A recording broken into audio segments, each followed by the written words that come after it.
Баршаңызға сәлем достар, қош келдіңіздер менің каналыма. Бүгін мен сіздермен банафи пай рецептімен бөлісетін боламын. Осы видеоны соңына дейін қарап, каналыма тіркеліп, лайк басып комментарий жазуды ұмытпаңыздар. Бізге керек ингредиенттерді айту өтейін. ұн, жұмыртқа, қант, кілегей, творожный сыр, вареная сгущенка, сары май, банан, сахарная пудра және разрыхлитель. Жұмыртқаға қантты қосып, миксерге араластырып аламыз. Сары майымызды салып, ұнға разрыхлительді қосып, қамыр илейтін боламыз.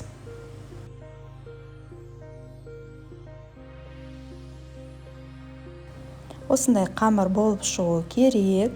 Енді қамырымызды пакетикке салып, 1-10-15 минутқа қоя тұрамыз.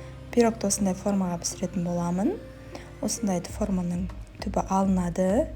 Енді осының түбіне форманың қамырымызды жақсылап елеп алып, сосын оқтауымызбен жаямыз. Жайылған қамырымды формаға салдым. Енді осылайтып айналасын түзеп шығамыз.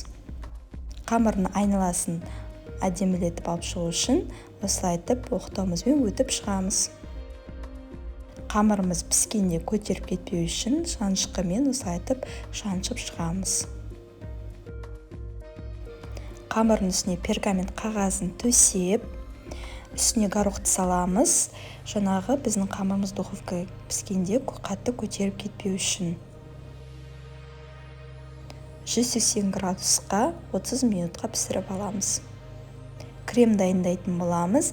Кілегейімізді миксерге араластырып аламыз.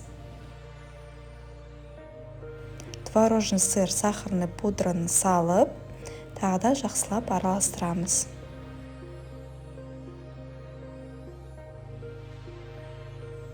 Пирогымыздың основасы дайын болды. Вареная сгущенкамызды осылайтып салып шығамыз. Енді бананымызды дөңгелек қылып кесіп шығамыз. Тоқыралған бананымызды жаңа пирогтың основасына салып шығамыз. Кремді кондитерский мешокқа салып алдым. Пирогымыздың үстіне жағып шығамыз. Міне достар, біздің банафи пай дайын болды. Осы рецептпен міндетті түрде дайындап көріңіздер.